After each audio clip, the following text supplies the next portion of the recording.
You know the feeling, that alarm goes off, you're just completely wiped, and you've got that classic choice to make.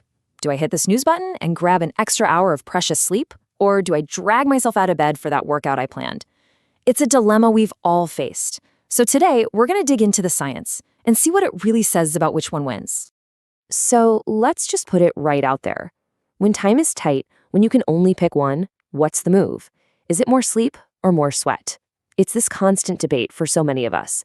But believe it or not, the data actually points to a surprisingly clear answer. Okay, so to really get this, we first need to understand what's at stake. We have to appreciate what happens when we're sleep deprived. And I'm not talking about pulling an all-nighter here. The science is pretty clear that losing even just an hour or two from what you normally get can cause some pretty serious and kind of hidden damage. And what's wild is how fast this all happens. After just one single night of crummy sleep, your body can see a big spike in inflammation. You can actually develop something called acute insulin resistance, which basically means your body cells get stubborn and don't want to take in sugar from your blood. And what happens then? Well, your blood sugar levels can climb noticeably higher. These are not small things, They're literally the building blocks for bigger metabolic problems down the road. So what do we do about this? How do we fight back? Well, the first big clue comes not from some huge sterile lab, but from a personal story. And it involves a really powerful piece of tech, a continuous glucose monitor, or CGM. This is where the data gets super personal and super, super clear.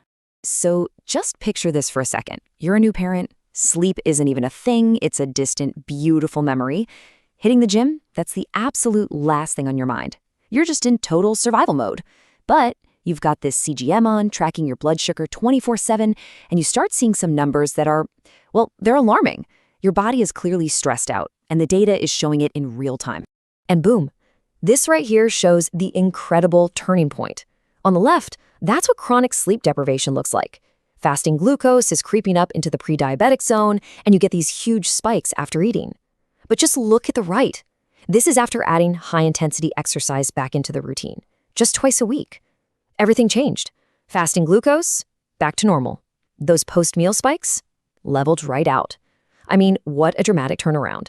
Now, this personal story isn't just a fluke. It's not just a lucky anecdote. It's actually backed by some seriously cool biology. So let's unpack the science of how exercise pulls off this incredible rescue mission for your body, especially when you're running on fumes. I absolutely love this quote because it completely reframes the situation.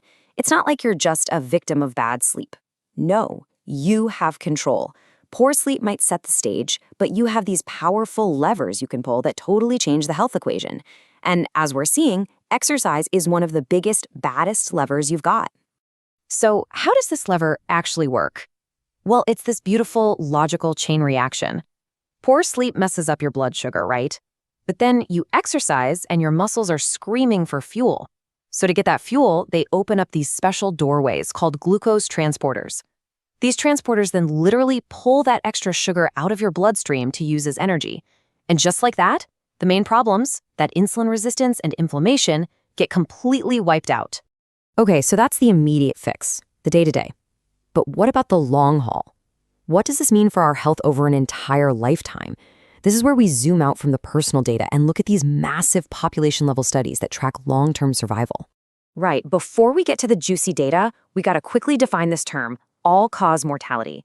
I know, it sounds a little grim, but it's a super important metric in health research. It just means the death rate from any and every cause. When scientists want to know if something is fundamentally good or bad for us in the long run, this is one of the biggest things they look at.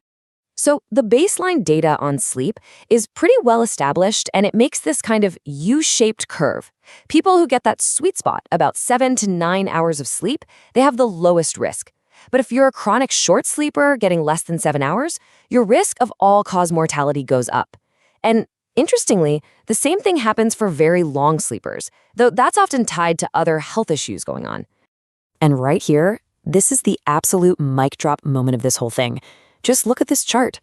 That second bar shows what we just talked about. Not enough sleep means a higher mortality risk. But now look at the third bar. This is the group of people who also slept poorly, but they met the basic physical activity guidelines. Their increased risk? It's gone. Vanished. It's completely wiped out. They have the same mortality rate as the people who are getting plenty of sleep. That is just astounding.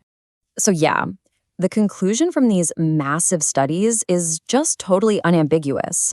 When you're faced with that choice, getting that workout in seems to be a profoundly protective move. It can literally cancel out some of the most serious long-term health risks that come with not getting enough sleep. Okay, so with all this powerful data, you might be tempted to think, great, the answer is always exercise, no matter what. But the real path to lifelong health is always a bit more nuanced than that. It's really about finding a sustainable balance. You've got to remember, we are not machines. Holding yourself to some impossible no days off standard, especially when you're already stressed and exhausted, isn't healthy. It's actually a recipe for getting sick, getting injured, or just being plain miserable, which totally defeats the whole purpose, right? And this quote from the source material just sums it up perfectly. Real health isn't about winning every single day. It's a lifelong practice. And you know what? Sometimes the most health-promoting thing you can do is give yourself permission to rest. Taking a day off is part of the long game. So let's just bring it all back to the ultimate goal here. Why are we even doing any of this stuff? It's not just to get certain numbers on a chart. The real goal is to be healthy, for sure, but it's also to be happy. If your routine is making you miserable, it's not a good routine. Part of the whole equation has to be actually enjoying the things that keep you well. And that kind of leaves us with one final question for you to chew on. On those tough mornings when you're exhausted and you're facing that choice, maybe take a second and ask yourself this. Is the routine I've built actually serving my long-term health and my happiness? Or is it just serving some rigid set of expectations I've put on myself? The science gives us an incredible guide, but the real wisdom comes from knowing how to apply it to our real, messy human lives.